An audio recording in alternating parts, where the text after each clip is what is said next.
अजनबी परछाई और आधी रात का सच। एक मुकम्मल मगर खामोश जिंदगी। समर और नव्या की शादी को 3 साल हो चुके थे।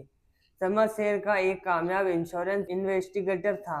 उसका काम था उन लोगों का पर्दाफाश करना जो झूठी कहानियां गढ़कर इंश्योरेंस के करोड़ों रुपए हड़पना चाहते थे। वे दिमाग का बहुत तेज और बारीकियों को पकड़ने में माहिर था। नव्या एक शांत, घरेलू और बेहद खूबसूरत महिला थी। वह एक समर से बहुत प्यार करती थी, उसका ख्याल रखती थी और समर को लगता था वह दुनिया का सबसे खुशनसीब पति है। लेकिन पिछले कुछ हफ्तों में समर को महसूस हो रहा था कि नव्या कुछ छुपा रही है। वह अक्सर बालकनी में खड़े होकर किसी से फोन पर फुसफुसाकर बातें करती और समर के आते ही फोन काट देती। जब समर पूछता तो वह मुस्कुराकर कहती, अरे कॉलेज की एक सहेली है, उसकी शादीशुदा जिंदगी में कुछ परेशानियां चल रही हैं। बस वही सुन रही थी। समर ने उस पर भरोसा किया क्योंकि वह नव्या से बेइंतहा प्यार करता था। वो एक रहस्यमय नंबर। एक रात जब नव्या सो रही थी, उसके फोन पर एक मैसेज आया। स्क्रीन चमक उठी। समर की नजर अचानक उस पर पड़ी। मैसेज में लिखा था, कल रात 11 बजे पुरानी कबाड़ मार्केट के पास वाले गोदाम में आखिरी बार मिल रहा हूँ, पैसे साथ लाना। भेजने वाले का नाम सेव नहीं था, सिर्फ एक एक्स लिखा था। समर के पैरों तले जमीन खिसक गई। पैसे, आखिरी बार मिलना। समर का दिमाग चकरा गया। क्या नव्या उसे धोखा दे रही थी? क्या उसका कोई अफेयर था या फिर वह किसी बड़ी मुसीबत में थी? समर ने अपनी प्रोफेशनल ट्रेनिंग का इस्तेमाल किया। उसने नव्या से कुछ नहीं कहा, कोई झगड़ा नहीं किया। उसने चुपचाप उस नंबर को ट्रेस करना शुरू किया। पता चला कि वह नंबर एक शातिर क्रिमिनल विक्रम का था, जो हाल ही में जेल से छूटा था। समर का दिल टूटकर बिखर गया। जिस औरत को उसने अपनी जिंदगी माना, वह एक अपराधी से रात के अंधेरे में मिलने वाली थी। उस काली रात का पीछा। अगली रात समर ने ऑफिस का बहाना बनाया और घर से निकल गया।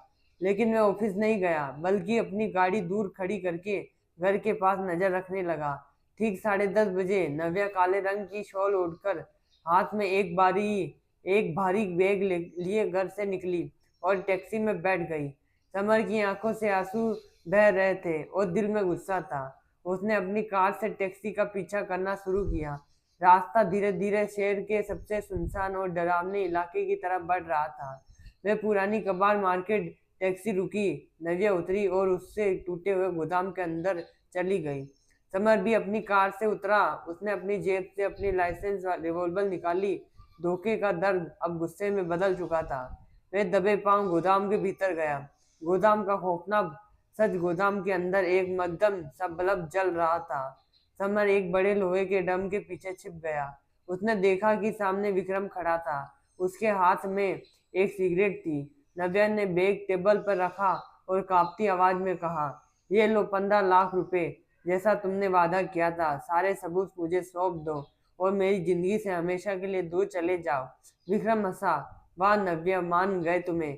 एक बड़े इंश्योरेंस कॉफ की बीवी बनकर तुमने खूब पैसे बटोरे, लेकिन तुम्हें क्या लगे सिर्फ 15 लाख में मैं मान जाऊंगा? 50 लाख चाहिए, वरना मैं तुम्हारे सीधे साधे पति समर को बता दूंगा। कि ये सुनते ही समर रहा नहीं गया। वह रिवॉल्वर निकालने हुए ड्रम के पीछे से बाहर आया और चिल्लाया, क्या बताओगे मुझे कि मेरी बीवी एक धोखेबाज है, कि वे मेरे पीठ पीछे तुम्हारे साथ चक्कर चला रही है?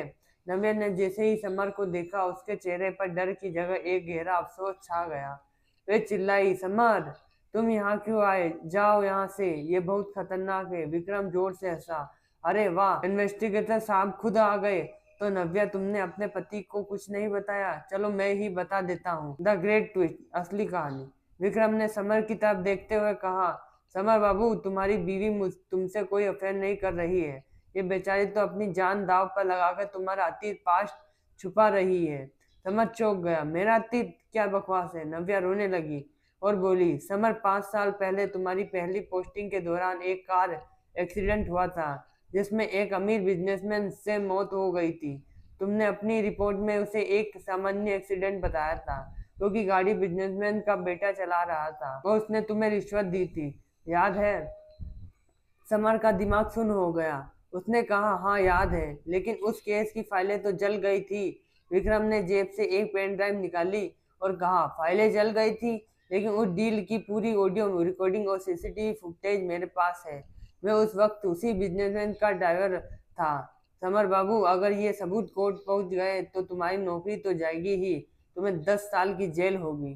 तुम्हारी शरीफ बीवी पिछले 1 साल से अपनी ज्वेलरी बेचकर, अपनी सेविंग देकर मुझे तुम्हारा सच छुपाने के लिए ब्लैकमेल हो रही थी, ताकि तुम्हारी इज्जत और नौकरी बची रहे। समर के हाथ में रिवॉल्वर छूटने वाली थी। नव्या की तरफ देखने लगा, जो घुटनों के बल रोक बैठकर रो रही थी। जिसे समर धोखा समझ रहा था, वो असल में नव्या का उसके लिए दिया गया सबसे बड़ा बलिदान था। वे समर के पुराने गुनाहों का बोझ अपने कंधों पर उठाए घूम रही थी। आखिरी हिसाब। विक्रम ने अपनी गन निकाली और समर पर तान दी। जब तुम यहाँ आ ही गए हो तो खेल खत्म करते हैं। तुम दोनों को मारकर मैं ये पैसे लेकर फरार हो जाऊंगा। जैसे ही विक्रम ने ट्रिगर दबाने की कोशिश की, समर ने फुर्ती से ड्राइव लगाई और सीधे विक्रम पर झपट पड़ा। दोनों के बीच जबरदस्त हाथापाई होने लगी। तभी एक जोरदार गोली चलने की आवाज गूंजी। ठाय! गोदाम में एक पल के लिए सन्नाटा छा गया।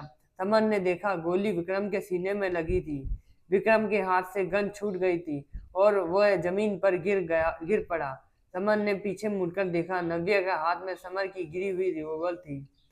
उसके हाथ कांप रहे थे। अपने पति की जान बचाने के लिए एक शांत घरेलू और औरत ने ट्रिगर दबा दिया था। कुछ ही देर में पुलिस वहां पहुंच गई।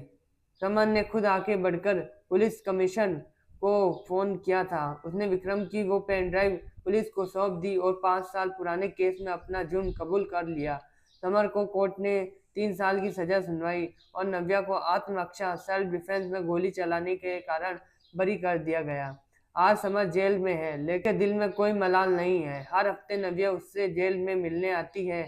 समर शीशे के उस पार नव्या का हाथ चूमता है और कहता है, मुझे माफ करना नव्या, मैंने तुम्हारे प्यार पर शक किया। नव्या मुस्कुराकर कहती है, 3 साल बहुत जल्दी गुजर जाएंगे समर। मैं दरवाजे पर तुम्हारे इंतजार करती रहूंगी। कहानी की सीख। कभी कभी जो आंखें देखती है वे पूरा सच नहीं होता है। शक के धुएं में अक्सर हम उस इंसान को गुनहगार मान बैठते हैं जो हमारे खुद को आग में झोंक रहा होता है। आपको ये कहानी कैसे लगी? अगर अच्छी लगी तो हमारे चैनल को सब्सक्राइब, लाइक और सपोर्ट जरूर करें। इसी तरह की कहानी देखने के लिए बने रहिए हमारे चैनल इश्क डायरी स्टोरी।